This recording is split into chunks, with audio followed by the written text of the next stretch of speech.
హైదరాబాద్ రవీంద్ర భారతిలో తెలంగాణ రాష్ట్ర సామాజిక న్యాయ మండలి, social justice for international civil rights council మరియు national anti crime human rights council of India Telangana రాష్ట్ర చైర్మన్ గౌరవ శ్రీ చెరుకు రమేష్ గారికి గౌతమ బుద్ధ సేవారత్నం అవార్డును రవీంద్ర భారతిలో ఘనంగా అందించారు.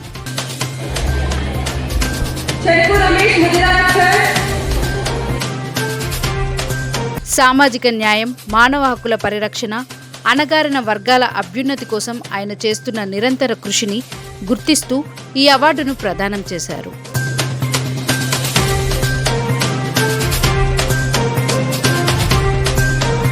ఈ అవార్డు నా బాధ్యతను మరింత పెంచిందని, గౌతమ బుద్ధుడు చూపిన సమత, కరుణ మార్గంలో సామాజిక న్యాయం కోసం మరింత కృషి చేస్తానని తెలిపారు.